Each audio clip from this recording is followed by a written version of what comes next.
It likely began as an accident, as so many great discoveries often do, not with ceremony, but with carelessness or perhaps a lapse in time. Somewhere along the fertile banks of the Nile, in a village of mud brick houses shaded by date palms and humming with flies, a lump of soaked emmer dough was left out too long. The heat was fierce, but the breeze carried moisture from the nearby river, and the dough, rather than spoiling entirely, began to rise, softly at first, almost imperceptibly. The village baker, or perhaps a tired housewife grinding grain at dawn, noticed something odd. The flatbread she made from that old, neglected dough puffed up during baking, creating a softer, airier texture. It was still coarse and speckled with sand, of course. This was ancient Egypt, and flour was ground with heavy cornstones that left behind gritty residue. But this bread was different. The discovery spread not as a marvel, but as a curiosity.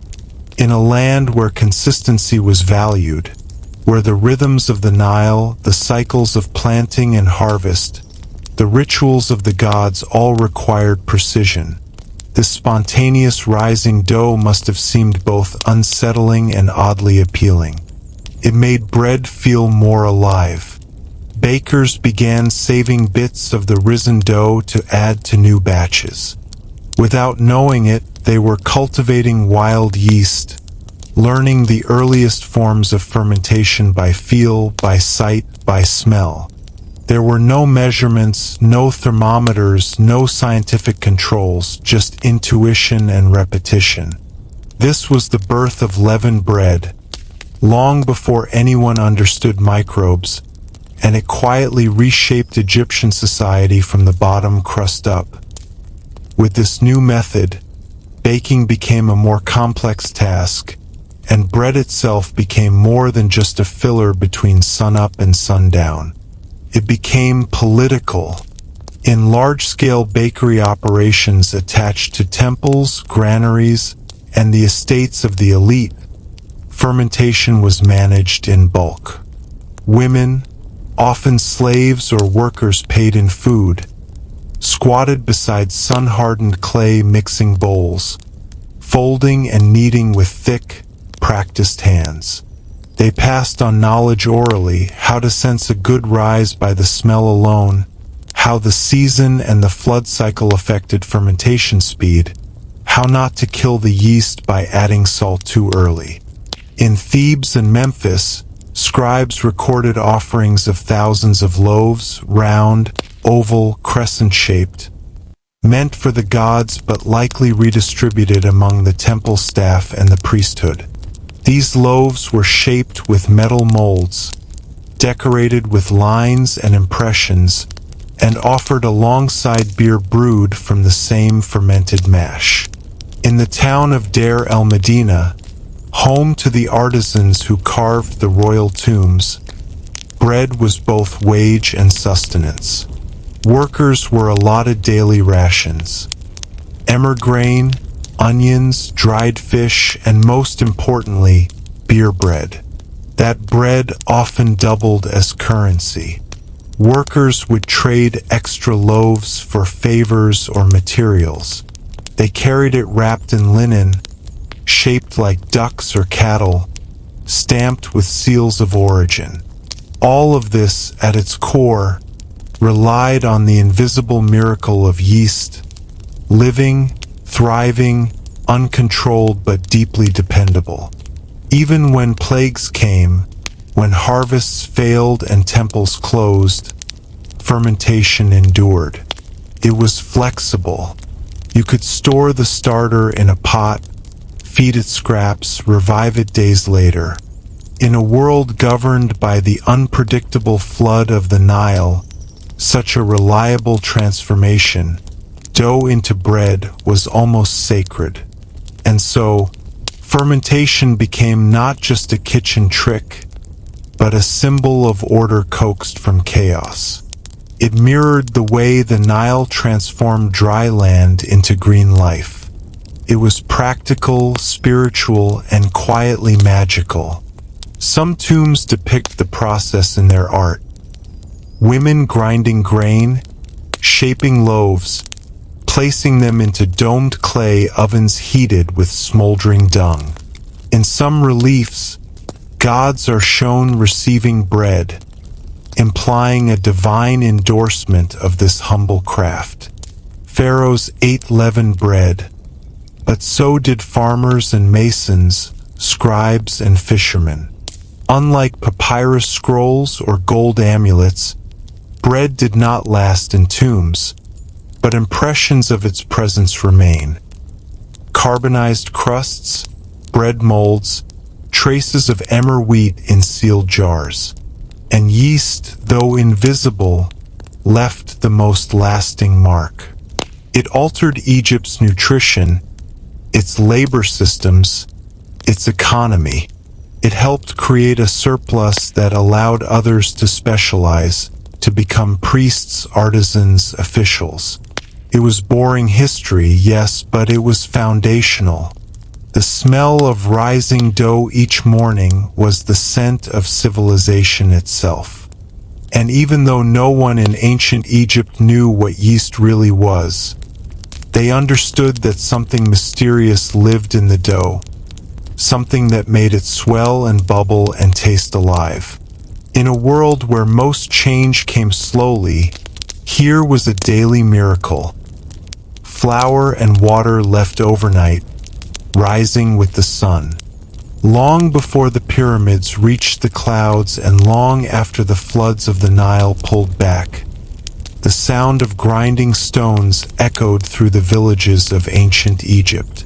Not trumpets, not chariots, but the slow, repetitive rasp of stone against stone. This was the heartbeat of a civilization. Bread was the core of Egyptian life, and behind nearly every loaf was a woman crouched on the hard-packed earth, bent at the waist, rhythmically moving a heavy upper stone across a larger quern beneath it. Day in, day out, the flour they produced wasn't soft or refined. It was coarse, full of sand and stone particles that ground down teeth over a lifetime. This wasn't a noble profession.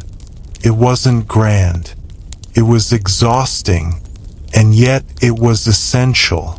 These women, wives, mothers, daughters, slaves, formed the unseen engine of Egypt's food system. They didn't appear in grand inscriptions or temple walls, but their backs bore the legacy of a kingdom's hunger. Each morning, before the sun fully cleared the horizon, the grinding began. Knees padded with cloth or bare against the dust, women would kneel beside querns made of sandstone or basalt, stones brought in from far quarries.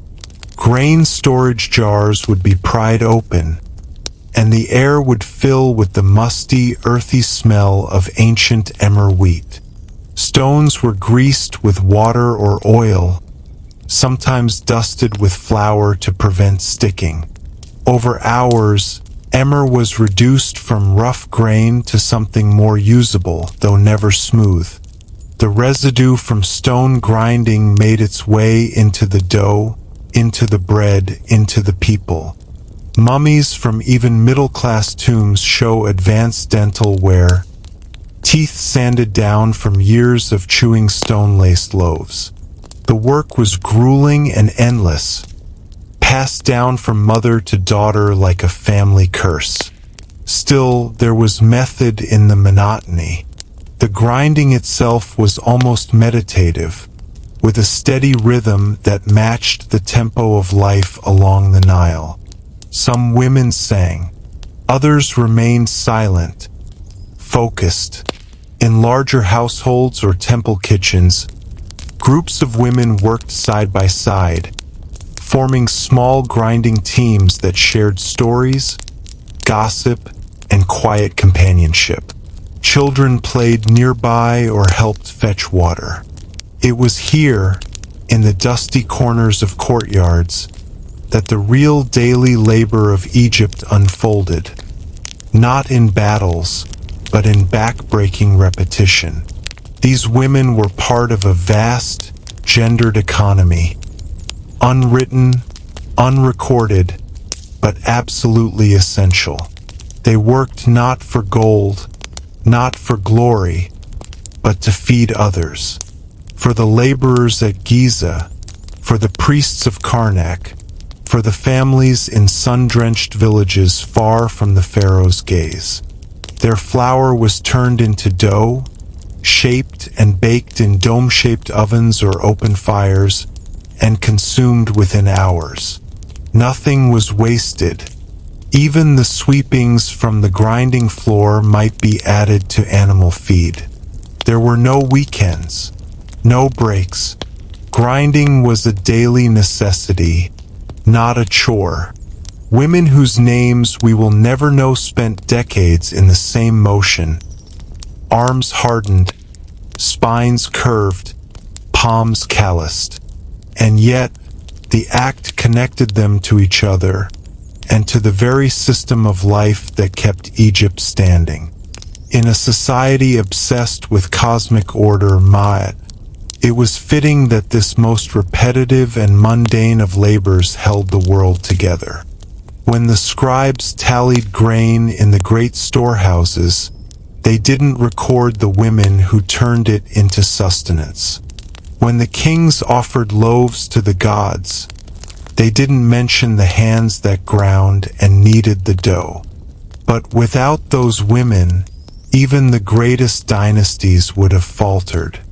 Their work was invisible by design, seen as natural, expected, a background hum rather than a headline. But it was the foundation. In many ways, Egypt was not built by its pharaohs or its priests, but by the bent backs of women beside grinding stones.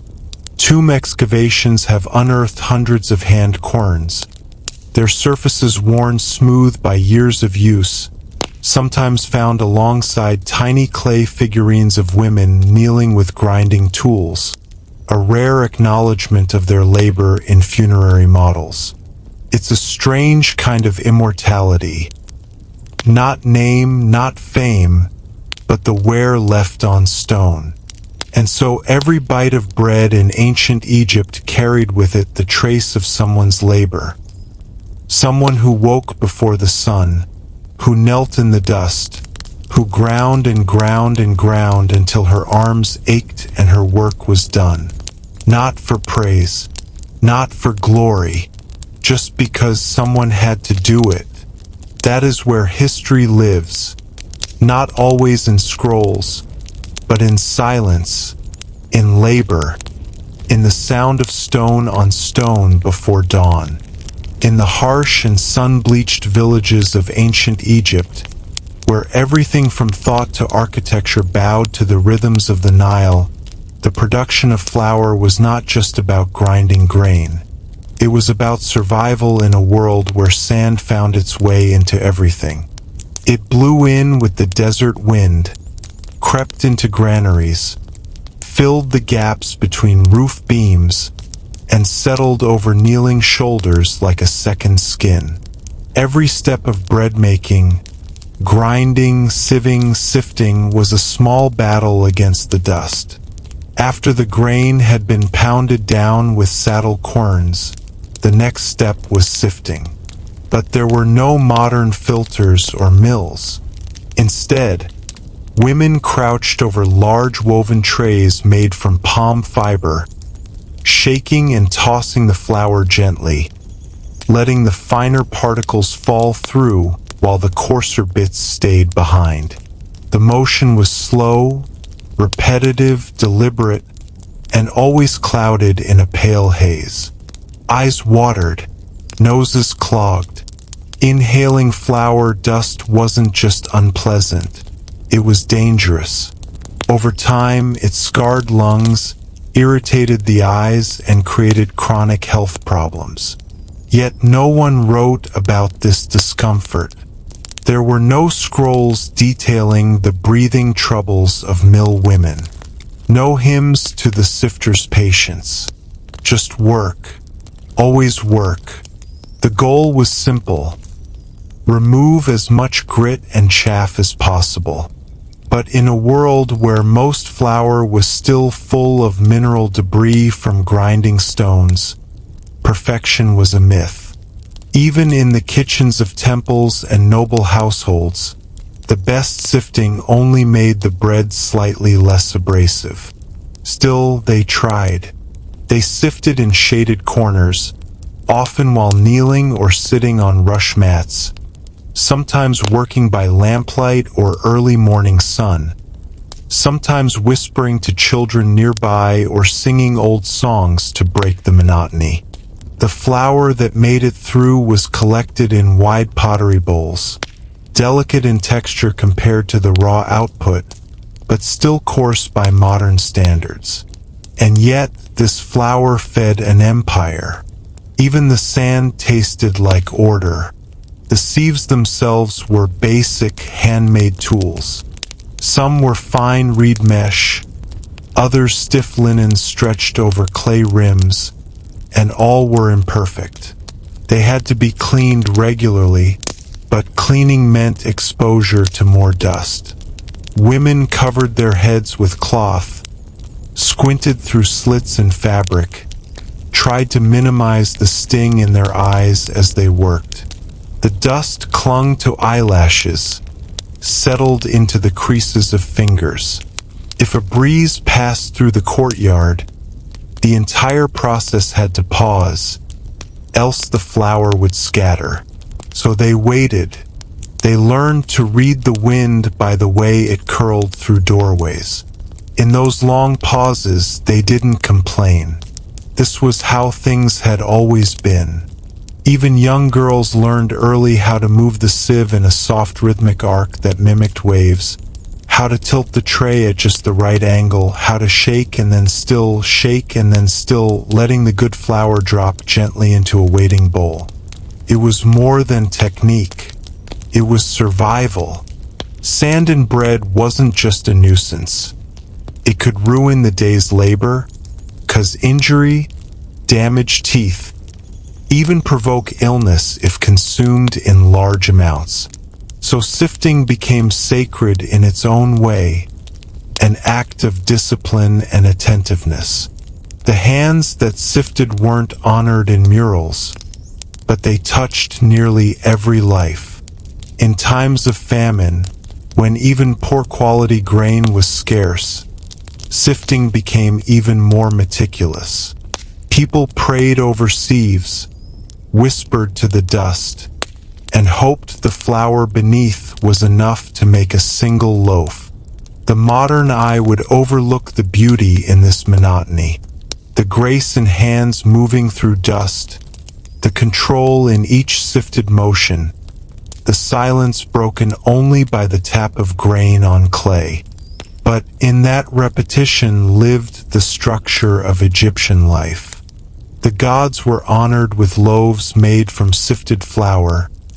Temples fed their priests with rations carefully prepared by these invisible workers, and children grew strong on bread shaped by sieved emmer.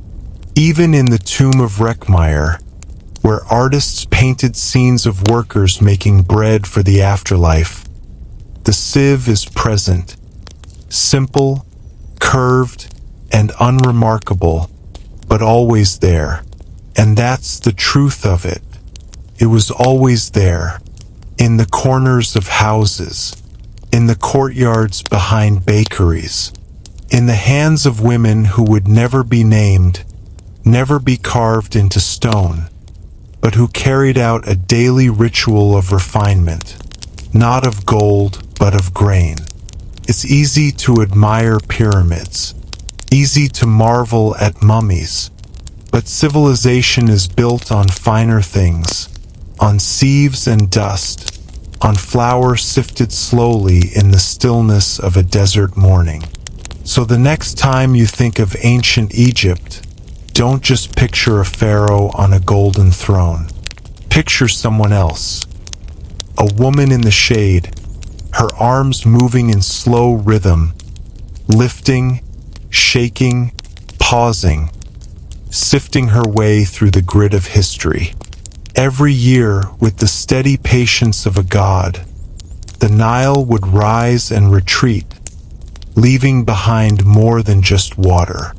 What it gifted was life itself, thick, dark, fertile silt that blanketed the floodplain like soft ashes from a divine hearth.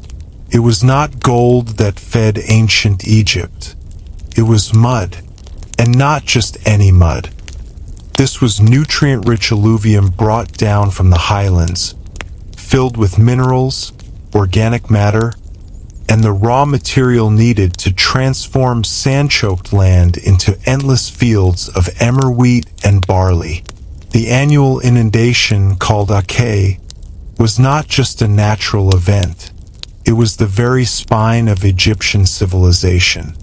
Whole calendars were built around it. Priests measured the water's height at nilometers carved into temple stones. When the floodwaters receded and the land was dark with silt, farmers got to work, planting seeds into the damp soil using simple wooden plows pulled by oxen. The wheat grew tall, thick, and golden against the blue sky, feeding not only the living but the economy, the rituals, the gods. But what few think about is the way that silt, the silent, wet sludge left behind by the Nile, gave Egyptian bread its body, its flavor, its peculiar grit, because the soil carried trace minerals that passed into the grain, into the flour, and ultimately into the bread. When you bit into a loaf shaped by the flood, you were tasting the river itself. That was the Nile's secret gift. It was never just water. It was food in liquid form, flowing from the south to the north, then disappearing just long enough to be missed, and then returning again, every year, like a promise whispered through the reeds. When the Nile failed to flood properly, everything cracked. The soil turned pale and dry, and planting became an act of desperation. The difference between a good loaf of bread and a bitter one could be found in the quality of that silt. Farmers knew it instinctively. They didn't talk in terms of pH or nitrogen. They read the earth with their hands, their feet, their noses. Good flood silt was dark, almost black, and smelled faintly of decay and richness. Bad flood years brought gray earth, light and weak. In those years, grain harvests shrank, bread became coarser, more bitter, more precious. But in good years, when the Nile had been generous, you could tell from the taste of the bread alone. That slightly nutty, earthy undertone, that was the river. That was last season's flood, now baked into a crust and shared across villages. The connection between the Nile's behavior and the bread on the table was so close, so intimate, that prayers to Happy, the Nile god, often came with bread offerings, circular loaves set out with jugs of water and flowers. If Happy was kind, the bread was rich and plentiful. If Happy turned away, the ovens stayed cold. Even in the temple economies, where granaries stored vast amounts of grain and officials managed rations with precision, they too watched the river's behavior like anxious parents. No engineering feat, no royal decree could replace a failed flood. And so people waited each year in quiet hope, watching the water rise inch by inch, gauging the future in ripples and depth marks. A high flood meant weddings, feasts, and bread for the gods. A low one meant hunger, disease, sometimes revolt. But the silt was memory. It stayed behind after the water vanished, a velvet smear across the fields, waiting to be turned into life. Bread made from Nile-fed grain was more than just food. It was ritual. In temples, loaves were baked as daily offerings, sometimes shaped like animals, sometimes plain, but always tied to the river's bounty. In homes, families passed on stories about the year the silt was so rich the wheat grew faster than the oxen could plow, or the season when the bread rose tall and brown like the flood itself. In tombs, miniature models of bakeries often included trays of tiny loaves, shaped and painted to represent the abundance that only a good inundation could bring. And though no one wrote recipes, the rhythm of silt and flour shaped generations. Even today, archaeologists find traces of ancient silt baked into surviving bread remnants. Mineral signatures in carbonized loaves that tell the same story. The Nile gave, the Nile fed, and the bread bore witness. What made Egyptian bread unique was not its ingredients alone, but the entire system that created it: sun, labor, water, and silt. In the quiet kitchens of ancient Thebes, in the village ovens of Amarna, in the sacred precincts of Karnak, the same story repeated. Flour shaped by the river, dough mixed with Nile water, bread baked over dung fires while the river whispered in the distance.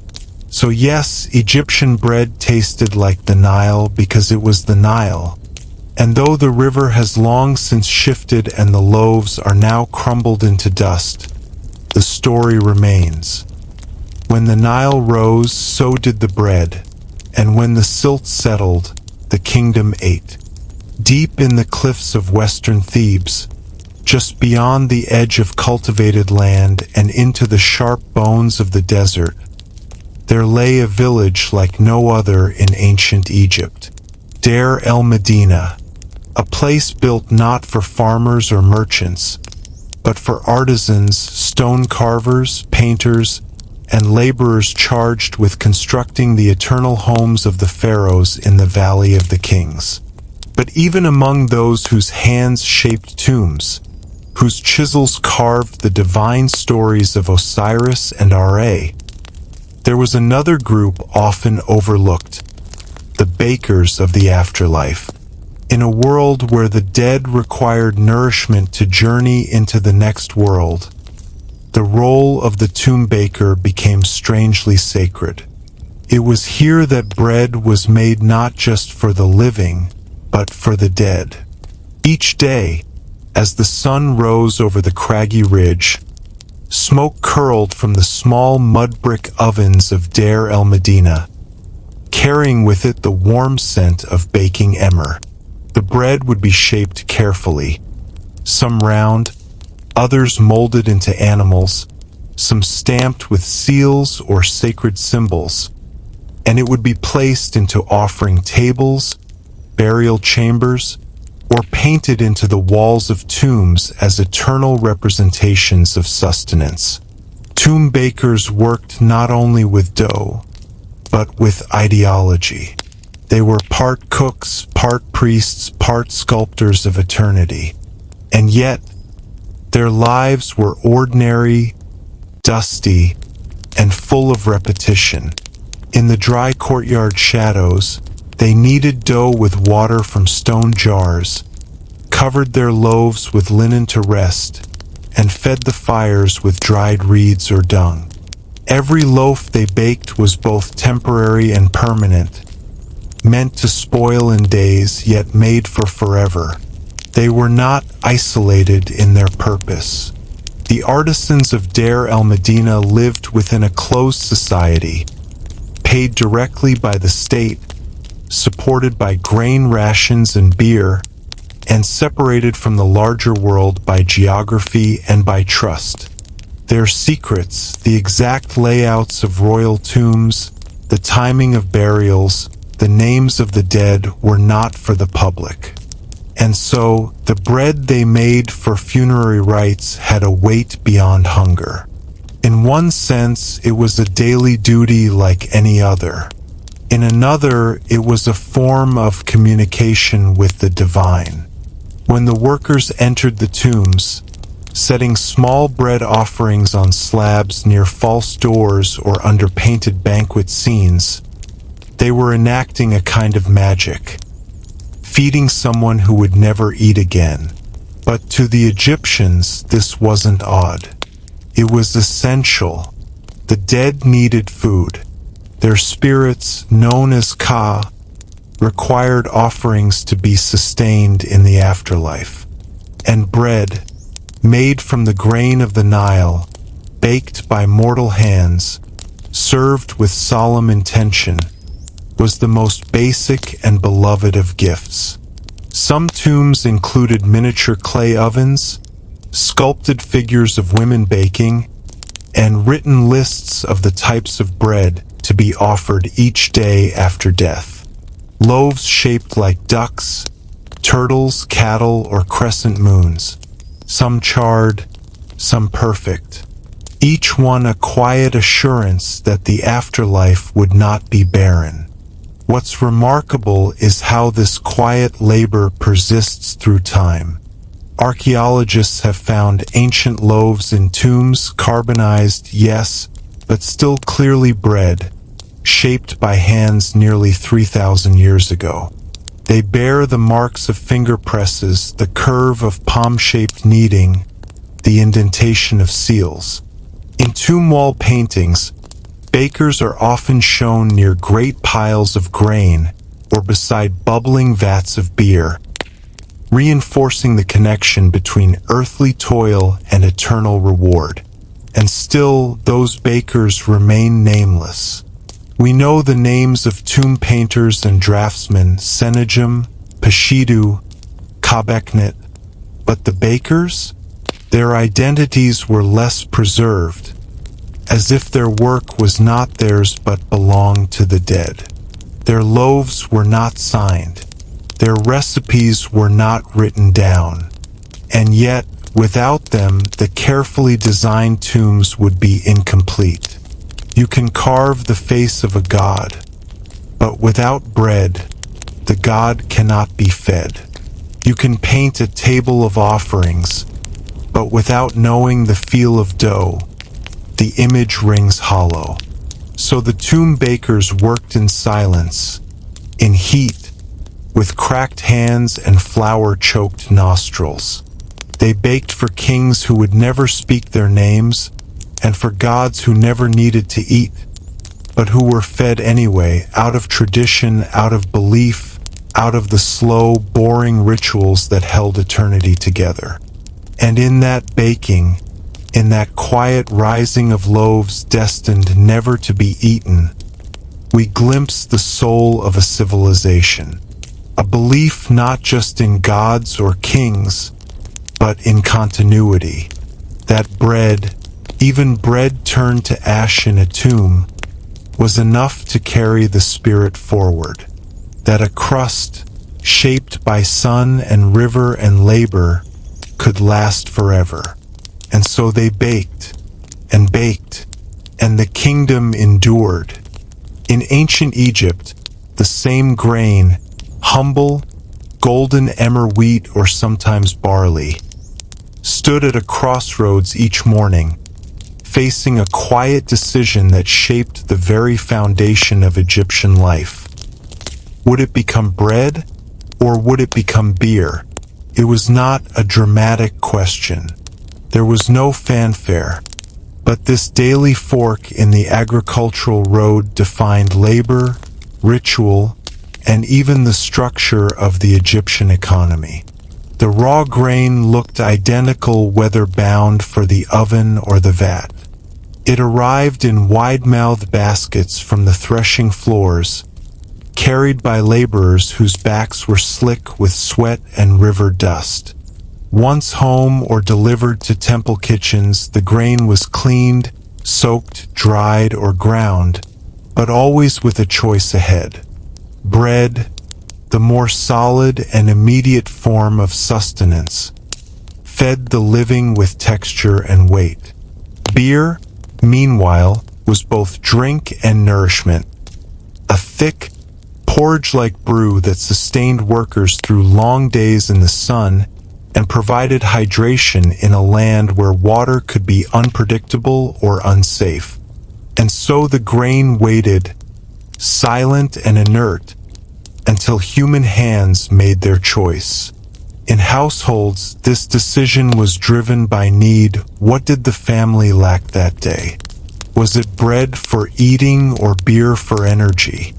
In temple and palace kitchens, the decision was structured around ceremony, feast schedules, or ration planning. Some grain was reserved to pay workers, often in beer. Some was saved for baking sacred loaves to be offered to gods who never ate. But most of the time, the choice was so deeply embedded in routine that it didn't feel like a choice at all. It was simply the rhythm of life. Soak it and mash it for beer, or grind it and knead it for bread. Bread required more steps, more time bent over a quern, more kneading, more fuel for baking. It filled the belly, but it took labor. Beer, by contrast, was sometimes quicker and certainly more fluid in its preparation. In its earliest form, it was made by partially baking loaves of bread, crumbling them into large ceramic jars, mixing with water, and letting natural fermentation take over. The resulting brew was thick, cloudy, slightly sour, and full of nutrients. It wasn't for sipping under the stars. It was a worker's drink, a daily dose of calories and hydration. Rations for pyramid laborers often included 2 large jars of beer per day, more liquid than food and still nourishing. Some texts even describe children and elders drinking it. It wasn't considered indulgent or festive. It was bread in liquid form, and the boundary between the two was porous. Some days, bread left over from offerings was repurposed into beer. Other days, beer residue might be used to help ferment dough. The fermentation process, whether for bread or beer, relied on wild yeasts, unseen, unmanaged, but dependable, and the reuse of jars and cloths from one batch to the next ensured a kind of microbial continuity that science wouldn't understand for millennia. In larger production sites, the same women or servants often handled both bread and beer preparation, moving between ovens and brewing vats with familiarity. They didn't think of themselves as brewers or bakers. They were feeders. The distinction between solid and liquid food blurred, and both were seen as essential, sacred, and sustaining. In tomb reliefs, both bread and beer are offered to the deceased in equal measure. On festival days, loaves and jugs were carried in procession, laid before gods in temples, or handed to neighbors in celebration.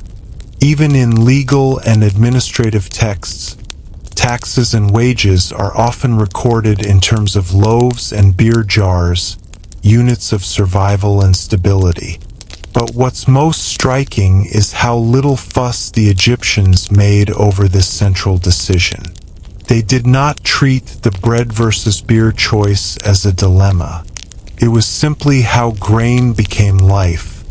The choice wasn't binary, it was cyclical, adaptive, rooted in tradition and weather and hunger.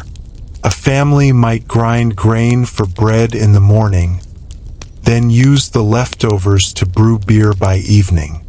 A temple might order more beer during the festival of Opet, and more bread during the Valley Festival for the dead. The grain itself didn't mind. It served in all forms, and through this unspoken balance Egypt endured. People ate and drank the land, consumed the river's harvest, and carried its strength in their bodies. Bread gave substance. Beer gave comfort. Both gave continuity. And while the modern world separates food and drink, Egypt embraced the union. The decision was not about flavor or variety. It was about survival. So each day, quietly, the question returned, bread or beer? And each day, someone answered with their hands. Not with debate, but with dough or mash, with oven or jar, feeding the kingdom one grain at a time. In a land where rain rarely fell and survival hinged on the mood of a single river, ancient Egypt understood early that grain was not merely food. It was power, and bread was its currency. Behind every loaf stood an invisible bureaucracy. Scribes with reed pens, storehouses with locked doors, and a state that measured hunger not in stomachs but in bushels. The annual flooding of the Nile deposited thick, black silt, making Egypt one of the most agriculturally productive lands in the ancient world. But abundance alone wasn't enough. It had to be counted, stored, and redistributed. And so the state created a system, slow, methodical, sometimes corrupt, but astonishingly efficient, that turned grain into stability. After harvest, officials traveled the fields, taking a portion of each farmer's crop as tax. This was not a negotiation. It was a duty, enforced by the rhythm of the seasons and the threat of punishment. The grain was hauled to granaries, massive, sun-baked complexes made of mud brick, where it was poured into silos and sealed with clay. Inside these granaries, scribes recorded the deposits on ostraca or papyrus scrolls, noting the amounts down to the last hecate, the Egyptian unit of volume. The system was so precise that in some documents, grain is accounted for by the weight of the dust it produced. And yet, even with all its order, this was not a society of coins. People did not buy bread with money. They earned it through labor, received it through rations, paid it in tribute, or bartered it for goods. In many ways, bread was Egypt's economy, and the state controlled it quietly through a network of tokens, tallies, and storage, an invisible hand shaping who ate, how much, and when. For the average Egyptian, especially those working on state projects like tomb construction or canal digging, daily life revolved around these bread rations. A laborer might be paid in loaves of bread and jugs of beer, their quantities meticulously recorded. In some cases, bread tokens were issued, clay or wooden markers stamped with a symbol representing a specific quantity or quality of bread, which could be exchanged at public bakeries or ration stations. These tokens were temporary, fragile, easily lost, but they represented a meal, and thus a kind of life insurance. In temples, priests kept detailed records of offerings made in bread and beer, not just for the gods but for the entire temple staff.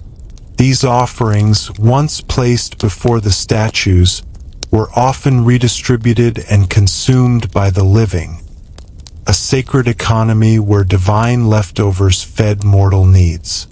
Grain taxes, meanwhile, were the lifeblood of this entire system. Farmers were expected to contribute a fixed portion of their harvest, regardless of yield. In bad years, this meant hardship and sometimes revolt. But in good years, the granaries overflowed, allowing the state to stockpile reserves against famine. These reserves weren't just practical, they were political. A pharaoh who could feed his people was a ruler favored by the gods. One who failed risked not only unrest but cosmic disorder. Ma'at, the principle of harmony, depended on full granaries. So scribes wrote endlessly. Weighers of grain checked scales against stone standards. Overseers peered over the shoulders of the poor. And always, behind the curtain, the state measured life in handfuls of flour. This slow system of control, built on bread and bureaucracy, allowed Egypt to endure for millennia. It wasn't dramatic, it wasn't fast, but it was dependable. And while the pharaohs built monuments and waged symbolic wars, it was the grain counters and ration scribes who truly held the nation together. They created a world where hunger could be predicted, managed, even postponed. They turned bread into policy.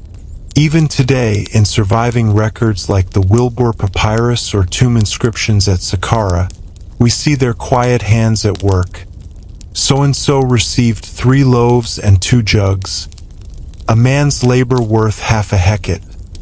The temple required 40 loaves for the festival of the valley.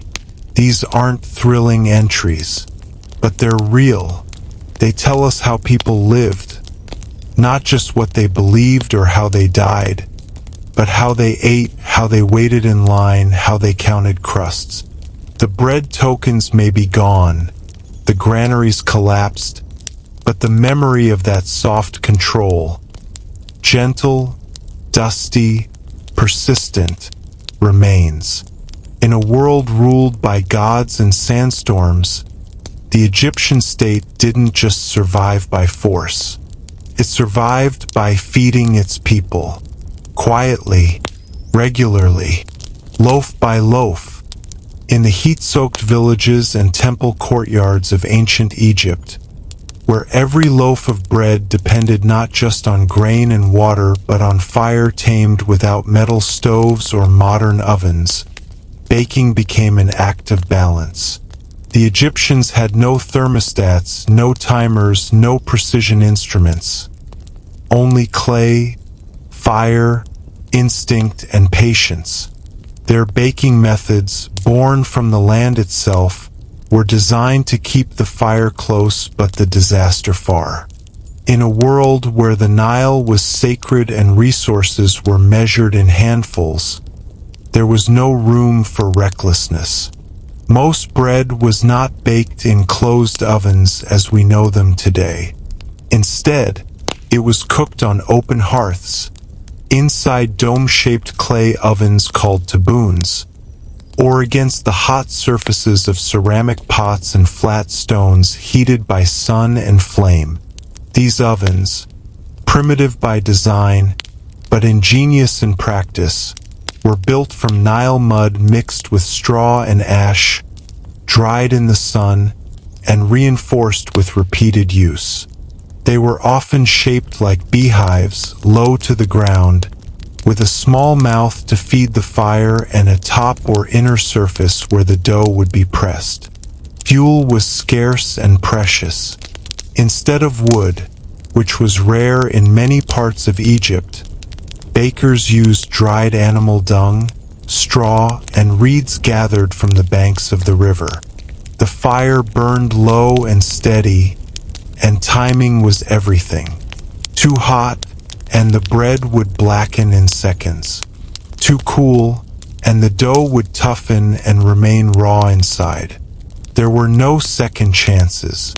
Bakers, usually women, learned through experience, through touch and smell, not degrees. The right baking moment was sensed in the way the smoke curled or how the oven walls radiated heat against the palm.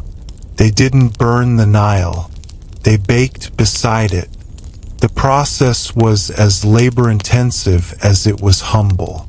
Dough was mixed in large pottery bowls, sometimes with a bit of old dough added in to encourage fermentation, sometimes not. Once risen, the loaves were shaped by hand, round, oval, crescent, or animal-shaped, and placed into the fire zone with long, paddle-like sticks or by pressing the dough directly against the inner wall of the oven. No trays, no gloves, only cloth-wrapped hands and the speed of habit. Some bread was left to puff into bubbles. Some was flattened like early flatbreads. Others were layered, scored, or imprinted with simple designs. Baking happened early, before the heat of the day became unbearable. The smoky smell of singed chaff and warming emmer filled the air.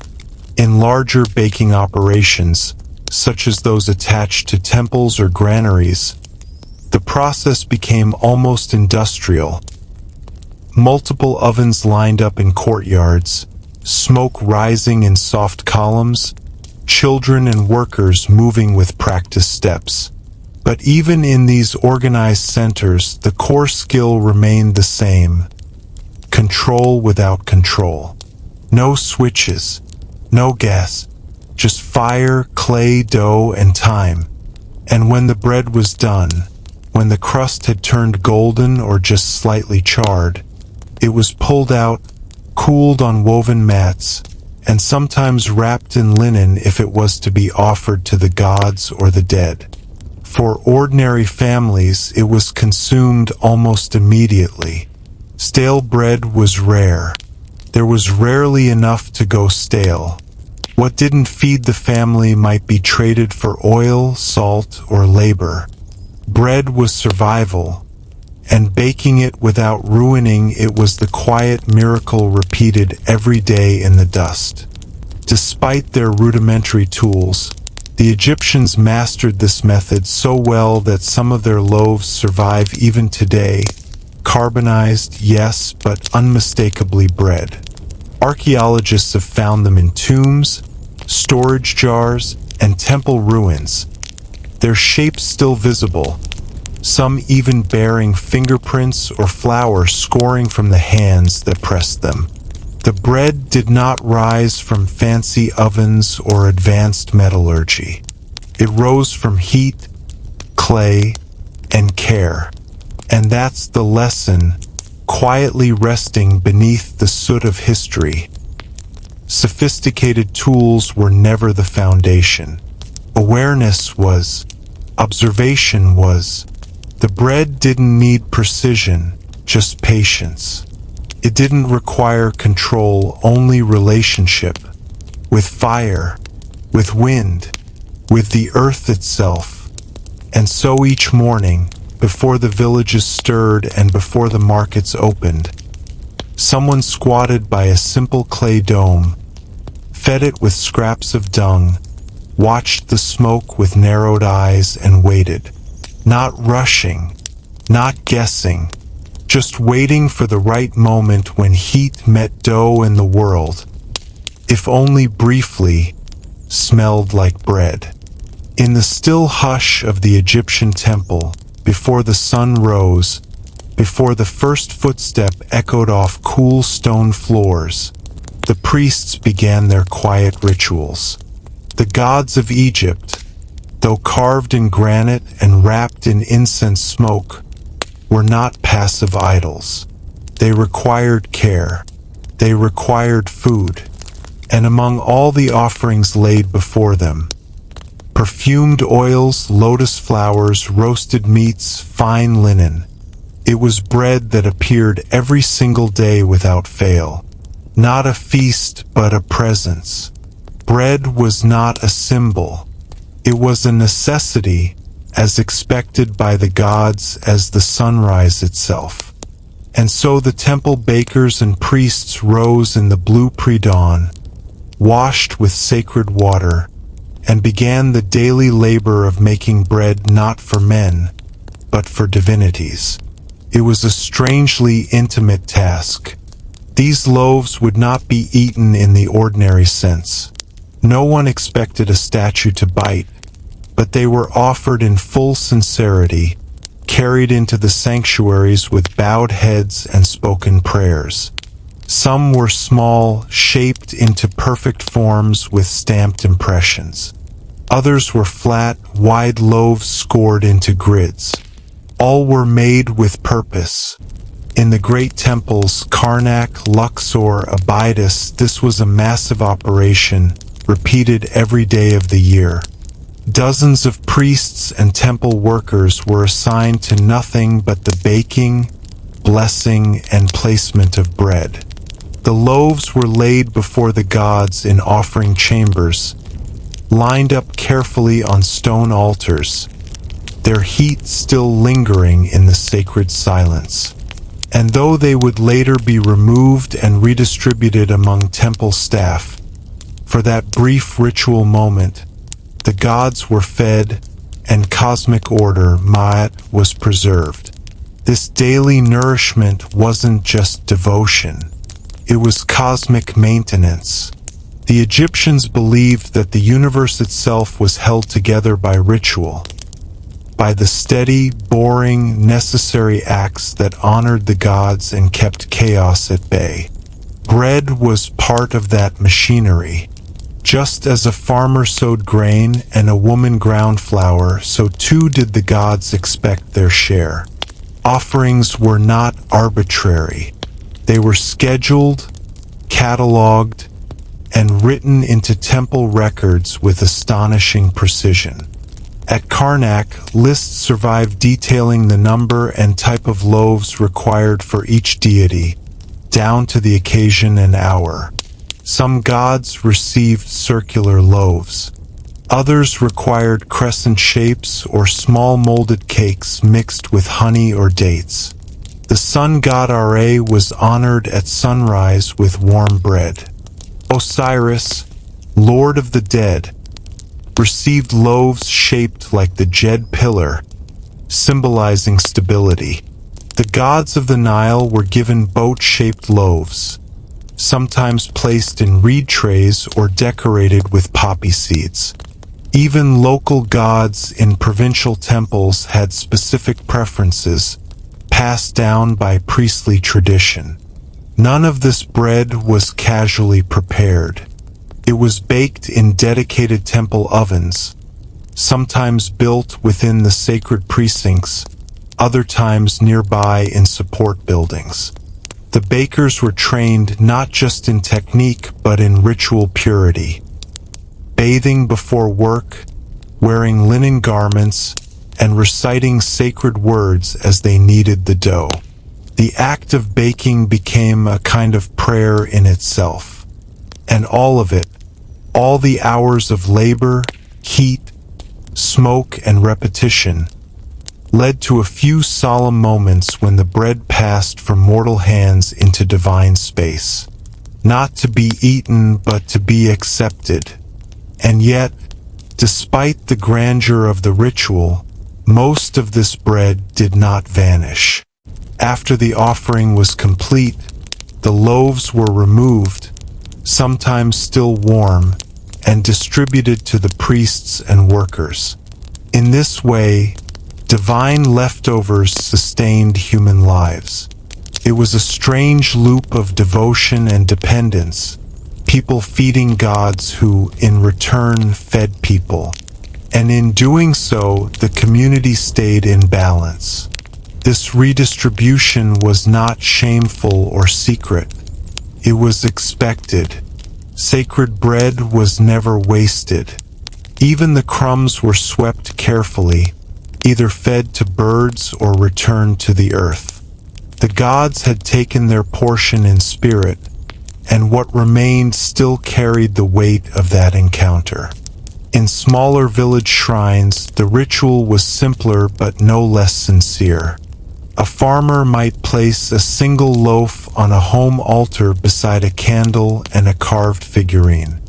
A mother might offer bread to the household goddess before feeding her children. The sacredness was not in the quantity, but in the act. And so, across the centuries, millions of loaves were baked, blessed, offered, and shared, crumbs of devotion scattered across the sands of time. And though the temples are now quiet and the gods have long since gone silent, the record of their appetites remains.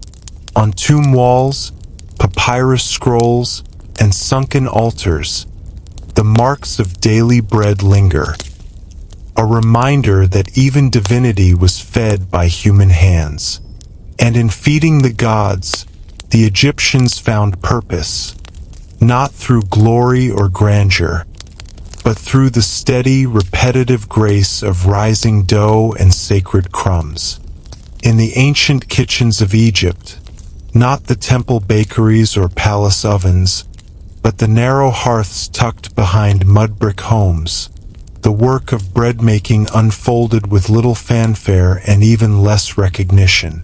There were no scrolls written about these kitchens, no monuments raised for the women and children whose hands shaped the dough each morning. And yet, their labor fed the entire civilization. These were not commercial bakers or state-appointed ration workers. They were mothers, daughters, grandmothers, and sometimes small sons, kneeling over flour-dusted mats before the sun had fully cleared the horizon.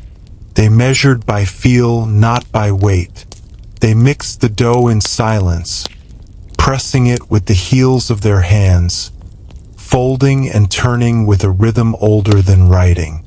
They burned their fingers in the shallow ovens. They inhaled smoke and flour in equal measure, and they never stopped. The bread they made was rarely ceremonial or beautiful. It was sustenance, plain and essential, but it carried the texture of memory, of comfort, of warmth, of family. It was eaten hot with lentils, dipped in oil, stuffed with vegetables, or broken into bowls of broth. And though the public story of Egypt often speaks of pharaohs and pyramids, temples and gods, the real daily miracle happened in these hidden kitchens, where flour and water met fire in hands that history has mostly forgotten. There were no recipe books, only tradition, passed down from mouth to mouth, from hand to hand. A grandmother would guide a girl's fingers into the dough, correcting the softness, adjusting the pinch of salt, listening to the air pockets as the bread rose. A child might be assigned the task of fetching water from the courtyard jar or collecting dry dung patties to feed the fire. The youngest might sit nearby, watching the flames dance against the curve of a clay oven, learning the rhythm of repetition. These acts weren't celebrated, they were expected, and in their quiet regularity, they wove the fabric of Egyptian life. Occasionally, these home bakers might make special loaves for festivals or offerings. Round, decorated, sometimes sweetened with dates or sesame. But most days it was the same task, repeated again and again. Some days the grain was too coarse. Some days the dough didn't rise. Some days the fire smoked too much. But still the bread was made. Even in times of hardship, failed floods, poor harvests, family illness, this duty remained, because bread was not just food. It was continuity. A home without bread was a home without heartbeat. And though their names are gone, the fingerprints of these women remain, pressed into the carbonized crusts that archaeologists still uncover from long-collapsed homes. In tomb art, women are occasionally shown baking, one rolling dough, another tending an oven, but these are token gestures. The truth is, they did it all, not for praise, but because someone had to. In a world without refrigeration or packaged goods, daily bread making was not a lifestyle, it was a necessity. It took time, attention, and often silence. There was no multitasking. You could not hurry the rising, could not rush the baking. You had to wait, to feel, to listen. And in that waiting, perhaps, was a kind of peace, a connection to the rhythm of the world, to the Nile's flood, to the sun's arc, to the pulse of a family that depended on what you shaped with your own hands. These were not public rituals. There were no witnesses except perhaps a baby nestled nearby or a neighbor passing a bundle of straw over the wall. But these kitchens were sacred in their own way, anchored by patience, soot, and warmth. And so, while history has crowned kings and etched battles in stone, it has overlooked the women and children who, each day, ensured that Egypt did not go hungry. They left no titles, no tombs, but they left something else: the faint, charred imprint of fingers in ancient loaves. A reminder that behind every story of greatness lies a kitchen, and in that kitchen, the invisible hands that kept the world turning, one quiet loaf at a time. In the dry, echoing stillness of an Egyptian tomb, far below the chatter of the living and the rustle of palm trees, there is often a curious presence: bread. Not just paintings of it, but tiny clay models of bakeries, rows of miniature loaves, or real carbonized bread, perfectly preserved by accident and time. It might seem strange that a civilization would place so much importance on something as mundane as baked grain, but to the ancient Egyptians, death was not the end of appetite. The afterlife mirrored the world above so closely that a tomb was not only a resting place. It was a house, a granary, a kitchen, a bakery. The dead would need to eat to sustain their ka, their spirit, and so bread followed them across the veil. Tomb builders took care to ensure this. In royal tombs, entire scenes of bread making were carved and painted into walls. Women grinding flour with wide-legged stances, men tending clay ovens, assistants piling loaves into reed baskets. These weren't decorative flourishes. They were instructions, reminders, magical blueprints to ensure that the dead would have what they needed. If painted properly, the act would occur eternally. If modeled correctly, the baker would bake forever. The tomb then became a kind of metaphysical kitchen. Every loaf, whether symbolic or real, represented not just sustenance but safety, security. A way to keep the soul from wandering hungry through the desert of the do-it, the realm of the dead. For a person to be buried without bread was unthinkable. It would be like building a house without a door. Some tombs, especially those of the wealthy or well-connected, included actual spaces that resembled kitchens, side chambers carved with niches that held jars of flour, baskets of grain, and racks for bread. In places like Saqqara and Thebes, archaeologists have found tombs with real ovens nearby, evidence that bread wasn't just represented. It was actively baked on-site during the funeral preparations. The priests who performed the rites of passage also baked. During the long, elaborate funerary rituals, loaves were made fresh, carried into the tomb with chants and incense, and placed beside the wrapped body like talismans. For the poorer classes, the scale was smaller, but the intent was the same. Even a modest burial might include a flat round loaf wrapped in linen, nestled beside a jar of beer or a lump of dried dates. The idea was simple. The journey to the afterlife would be long and uncertain, and the soul would need nourishment. But it wasn't just about filling a stomach. Bread, in its most ordinary form, was also spiritual insurance. It connected the living and the dead, the earthly and the divine. The loaves placed in tombs were sometimes inscribed with prayers or shaped into forms with symbolic meaning. A loaf might resemble the rising sun, the scarab beetle, or the crescent of the moon.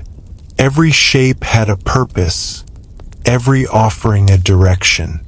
Even the act of offering the bread was codified in spells, lines from the Book of the Dead that directed how, when, and why bread should be given not just once but forever. And so, within the cool, dust-filled chambers of tombs that have not been opened for thousands of years, there remains this faint presence of flour and fire. The loaves have turned black with age, the bakery models have lost their color, and the names of the bakers are long since worn away. But the story they tell is persistent. It is a story of care, of how a society built on stone and ceremony still believed in the warmth of daily bread. They understood hunger not just as a bodily need, but as a cosmic vulnerability. A soul without food would become restless, unhappy, perhaps even dangerous. So they baked for the dead. They built tombs with kitchens. They staffed the afterlife with miniature cooks, servants, and rows of symbolic loaves. They filled the silence of eternity with the imagined crackle of ovens and the soft sound of dough being shaped. And in doing so, they blurred the line between the sacred and the ordinary. The tomb was no longer just a grave. It was a home, a pantry, a place where the body might rest, but the ka would rise, fed daily by eternal bread. And maybe that is the most touching detail of all, that in a civilization obsessed with legacy, it was not gold or glory that sustained the soul. It was bread, soft, round, warm, forgotten, but never absent. When archaeologists first brushed away the fine desert dust inside an ancient tomb or a ruined village house and uncovered what looked like a chunk of dark, shriveled earth, few might have guessed they were looking at bread. Not symbolic bread, not a painted loaf. Real bread, baked by human hands thousands of years ago, left in a tomb as an offering, or abandoned in a home and carbonized by fire or time. What had once been soft and warm had turned brittle and black, yet it survived. And inside these ancient crumbs, sealed beneath centuries of sand, there lay stories waiting to be told. The science of studying ancient bread is quiet, detailed, and slow. Under the lens of a microscope, researchers examine starch granules, plant fibers, grind patterns, and air bubbles. With the help of high-resolution imaging and chemical analysis, even the most charred fragment can reveal its origin. What grain it was made from, how finely it was ground, whether it had been leavened, how hot the fire was that baked it. The crumbs, it turns out, are archives. They hold within them the choices of the past. How much water was added, how the dough was mixed, whether the baker had sifted the flour or left it coarse. In one fragment from a tomb at Saqqara, scientists found evidence of a two-part baking process, perhaps a dough that was steamed and then toasted. In another, from a workers' village near Deir el-Medina, Traces of barley suggested a hard, flat bread baked quickly over open flame. Each piece is a voice, whispering details that no inscription ever mentioned. Not the grand rituals or royal decrees, but the movements of hands, the rhythm of kneading, the way someone waited for the bread to rise. Modern technology has given those voices new clarity. With scanning electron microscopes, researchers can see the cell walls of ancient wheat, cracked and swollen from fermentation. With residue analysis, they can detect traces of honey, dates, or spices, suggesting that even in antiquity, bread was sometimes sweetened or flavored. And by comparing samples from different regions and time periods, they begin to map not just baking methods, but cultural habits. In one study, loaves from Thebes showed more consistent fermentation than those from the Delta, suggesting regional differences in yeast cultivation or dough resting practices. In another, a loaf buried with a middle-class woman included fragments of grape skin, perhaps wine-soaked bread, a rare treat. And beyond the ingredients, scientists also examine where patterns on grinding stones, scratches on mixing bowls, and burn marks on oven walls, all of which give context to the bread itself. In some homes, the grinding was finer, the flour more sifted. In others, coarser grains and uneven textures suggest haste, poverty, or a different tradition entirely. All of it adds up to something precious. A map of ancient daily life, drawn not in ink, but in dough. Bread, after all, is not just food, it's a fingerprint. And every fragment studied today was once part of a warm, living task performed in kitchens that no longer exist, by people whose names are lost, but whose hands are remembered in flour and fire. And perhaps the most remarkable thing is that, for all our science, ancient bread still resists full explanation. Why did they shape it like animals for offerings? Why were some loaves scorched on one side but not the other? Why did some households mix wheat and barley while others used one alone?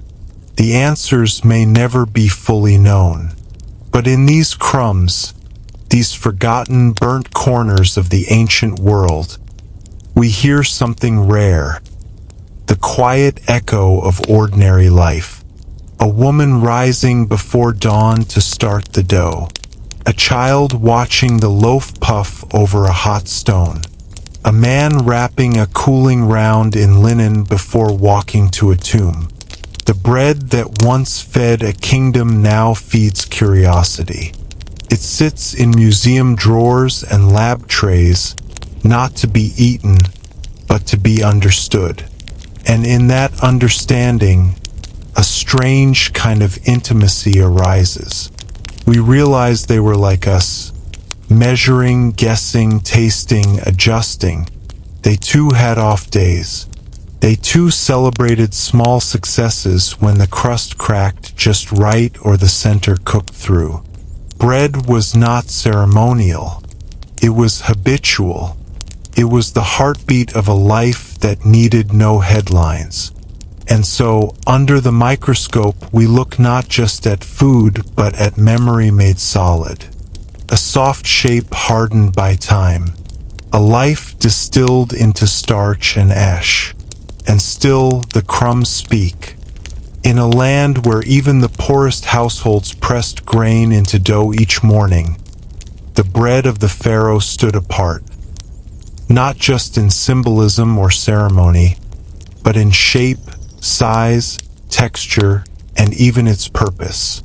Unlike the flat, simple rounds of barley or emmer that sustained workers and villagers, the loaves baked for the ruler of Egypt carried the weight of divinity. Pharaohs were not merely kings. They were living gods, embodiments of Horus on earth, stewards of Ma'at, the cosmic order. As such, the bread served to them reflected not just wealth, but ideology. It was shaped with precision, sometimes sculpted into elaborate forms, pyramidal, spiral, lotus-shaped, or designed like miniature altars. It was often made from the finest sifted wheat, a luxury grain reserved for high offices and holy spaces. While the average Egyptian labored over coarse emmer flour mixed with grit, the pharaoh's bakers used bolted flour, passed through fine linen sieves until it felt like powder. Their doughs might be enriched with honey, perfumed with spices brought from Punt or Byblos, and baked in specially constructed ovens that bore royal seals. In depictions from tombs and temple walls, these royal loaves are stacked in high piles, carefully arranged for presentation, not just to the pharaoh himself, but also to the gods he was believed to represent. At feasts, banquets, and festivals, the presence of this ornate bread signified more than hunger. It reflected power, stability, and the illusion of eternal abundance. And so, while the people of Egypt ate bread to survive, the pharaoh ate bread to signify his place between heaven and earth. But behind these beautiful loaves lay labor, the quiet, unacknowledged work of royal bakery staff, most of whom would never taste the bread they prepared. In palace kitchens, entire teams of servants, often women and young boys, were tasked with preparing the daily rations and ceremonial offerings. Some loaves were steamed, others baked in tall cylindrical molds or against the curved sides of polished clay ovens. Detailed records from temple kitchens describe over 30 types of bread, each with a specific purpose. Festival loaves, New Year's bread, morning bread, and temple bread for offerings to multiple gods. And within that variety, the pharaoh's bread remained the most delicate. For special rituals, such as the said festival, a royal renewal ceremony held after 30 years of reign, enormous quantities of sacred bread were baked in advance, each loaf representing years of divine favor and cosmic harmony. Priests and bakers worked side by side, reciting purification rites as they sifted flour, measured honey, or adjusted the fire. The bread was then presented not directly to the pharaoh, but to the statues of gods, who were believed to absorb the essence of the offering. Later, the loaves might be redistributed to temple staff, or, more rarely, burned as a final act of sanctification. The pharaoh, seated in white linen with a scepter in one hand, might break a piece of lotus-shaped bread and consume it as part of a sacred performance, a moment carefully choreographed not just for sustenance but for symbolism. And while no one doubted that the king ate, it was never about hunger. It was about harmony. Even today, fragments of this royal bread survive. Not the bread itself, which has long since turned to dust, but the molds, the imprints, and the records. Carved into tomb walls and noted in offering lists, we find references to white bread of the palace, honey bread for the horizon of Ra, and divine loaves in the shape of keeper beetles. These were not items sold in markets or shared among neighbors. They existed in a rarefied world, a world where bread was theology. And that is why the pharaoh's bread looked different. It was not shaped by hunger, but by belief. Its smooth surface, its perfect dome, its sweetened scent. They were all crafted to reassure the nation that their ruler stood at the center of order, untouched by the grit and coarseness of daily life. But perhaps the strangest thing is that, even in its refinement, this bread shared the same roots as every other loaf in Egypt. It came from the same fields, drawn from the same river-fed soil, ground on similar stones. The difference was not in the grain, but in the gaze, the way society looked at it, revered it, separated it. And so, while a child in a village chewed a rough crust beside a smoky oven, the pharaoh broke a golden loaf in a marble hall. 2 breads, 1 kingdom, and between them a silent understanding that bread was more than food. It was identity, carved into shape, baked in ritual, and offered to time. Bread was everywhere in ancient Egypt, on tables, in tombs, in offerings to gods. But for all its importance, it came with a hidden cost. Each bite carried not just the warm comfort of baked grain, but also a fine, unwelcome crunch.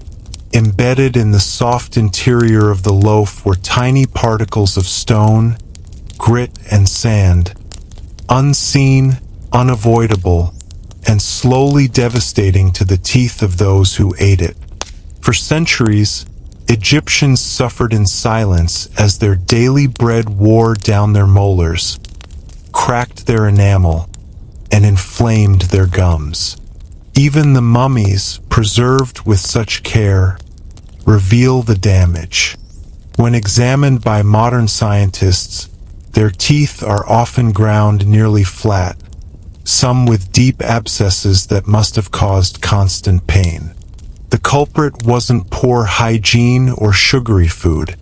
It was the very process of making flour. Grain was crushed between 2 rough stones, a saddle quern and a handheld rubber. As the grain was ground again and again, tiny fragments of stone flaked off and mixed invisibly with the flour. There was no refining method to remove the grit. The finer the flour, the more stone dust it likely contained. And because bread was eaten with almost every meal, there was no escape from this slow erosion. Children's teeth began to wear down before adolescence. Adults walked through life with aching jaws. Even the pharaohs who received the finest bread were not spared. Their golden tombs concealed the same silent agony. Bread, the food of life, was also a quiet destroyer. Still, the Egyptians adapted.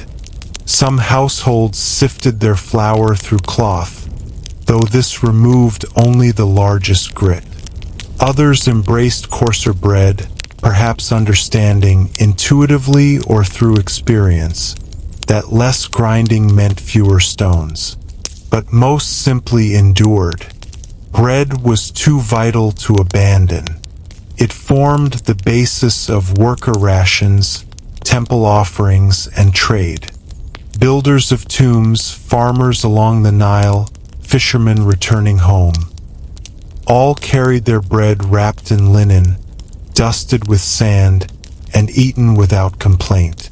In medical papyri, there are references to poultices for tooth pain, but no real solutions. No extractions. No drills. Just aching mouths and the hope that the bread, at least, would be filling.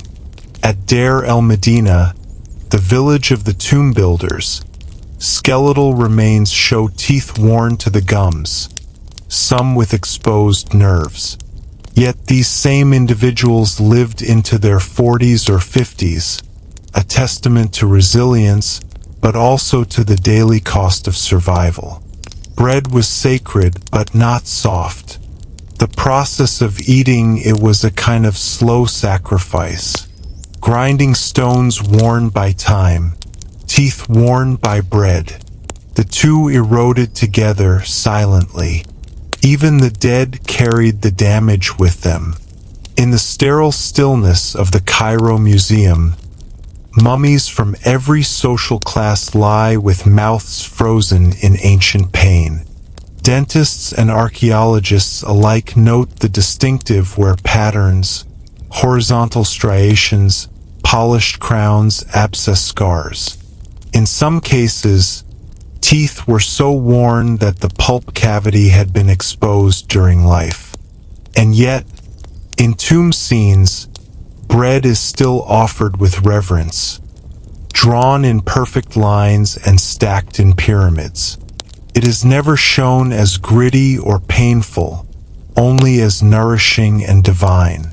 This contradiction says something quietly profound about the nature of ancient life. Pain and survival were entwined. The very act of living, of sustaining the body, required endurance.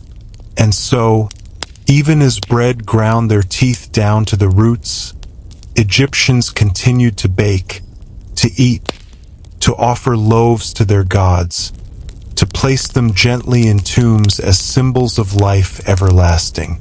The bread hurt them, and they gave thanks for it anyway. In the grand sweep of Egyptian civilization, measured not in centuries but in millennia, bread served not merely as sustenance but as structure. It held together armies, fueled temple economies, and flowed like a quiet current beneath the great machinery of empire. Before statues were carved or walls inscribed, someone somewhere was baking bread. Without it, the pyramids would not have risen. The gods would not have been fed. The Nile's rhythm of flood and harvest would have meant little without the final step. Grain transformed into nourishment. It was more than food, it was currency, obligation, reward, offering, ritual. Soldiers in distant garrisons were paid in loaves. Priests earned their daily share not in coin, but in bread and beer. Even tomb builders at Deir el-Medina, whose work defined eternity, lined up for their rations. Standard issue loaves wrapped in cloth or carried in reed baskets. And behind every one of those loaves was a chain of labor stretching from the muddy fields of the Nile Valley to the smoky hearths of government bakeries. It began with the grain. Emmer wheat and barley were grown on a vast scale, harvested by hand, threshed with the trampling feet of donkeys or oxen, winnowed in the wind, and stored in tall granaries. From there, scribes recorded every bushel, ensuring the gods and the pharaoh received their due. The remaining grain was ground, kneaded, and baked, not in private kitchens but in large communal ovens, hot, loud, smoky places where the smell of yeast and fire never faded. In temples, where thousands of workers and priests served the gods, bread was made in industrial quantities, stacked high for rituals and redistribution. It was counted, taxed, stored, weighed, and it moved across the land like blood in a body. This circulation of bread created a kind of quiet order. When the granaries were full and the ovens busy, the people felt secure. When harvests failed or when taxes stripped homes bare, that security cracked. Bread riots were not common in ancient texts, but the fear of hunger is etched into every papyrus decree and tax roll. Even the Book of the Dead includes spells asking the gods not to take away a man's bread. It was life, and so the empire revolved around ensuring its presence. The storage and movement of grain became one of the most advanced logistical systems of the ancient world. Barge fleets moved sacks of grain upriver. Scribes in towns tallied the intake. Bakers received rations in standard weights, often measured in hecate, a unit so old it predates written records. In war, supply lines followed soldiers, and commanders were as concerned with bread as with bronze. A hungry army did not march, and the gods, always watching, received their sacred portions first. At Karnak, records show daily allocations of hundreds of loaves, each assigned to specific deities and rituals. Some temples had bakeries on site, their ovens still visible in ruins today. These were not quaint corners of worship, they were engines of the state. Every loaf shaped, baked, and stacked became part of a vast, invisible network holding the country together. Pharaohs could command loyalty, but bread fed it. Priests could recite hymns, but bread made the ritual whole. And time itself, slow, eternal, indifferent, was marked by bread. The annual flood meant grain. Grain meant flour. Flour meant bread. And bread meant life. Year after year, this cycle repeated. Kings died. Dynasties fell. Temples rose and crumbled. But the bread never stopped. It moved from oven to hand to mouth, from altar to tomb to offering tray. It formed the backdrop of history's greatest monuments and its most ordinary moments. Even now, as archaeologists dig through the dry layers of ancient homes, they find it: fragments of carbonized crust, flour-dusted grinding stones, ceramic molds stained with soot. These are not the relics of war or kingship. They are the relics of survival. And when one steps back and listens, not to the grand speeches or carved decrees, but to the silent hum of daily labor, a pattern emerges. A rhythm, a heartbeat, bred again and again, ground, kneaded, baked, shared. Bread as ritual, bread as order, bread as empire. And though the ovens are cold and the scribes are long gone, the pattern still holds.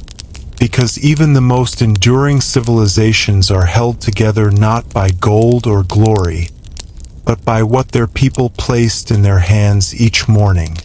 A small round loaf, still warm from the fire.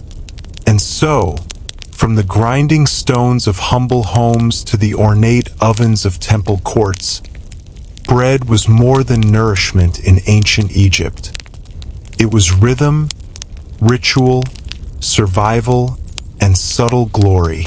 Over these 15 stories, we've followed its quiet journey across thousands of years, touching lives both sacred and ordinary. We've seen how it fed pharaohs, gods, soldiers, and souls. How it shaped tombs, soothed mourners, and sometimes even destroyed teeth. We've looked at the sacred crumbs left behind in silence, the women and children who made it invisible, the grit that endured, and the warmth that lasted longer than gold. All of this great civilizational feat of feeding a nation every single day, was done without drama, without noise, without fanfare, just fire, flour, water, patience, and a deep understanding of the Nile's gifts. It is almost amusing, then, that through all of this greatness, the Egyptians managed to do something even more miraculous than building pyramids. They made bread without burning the Nile, and that, perhaps, is the true marvel, that the boring, repetitive, sacred, sandy, sometimes painful act of baking bread could quietly hold an entire world together, one loaf at a time,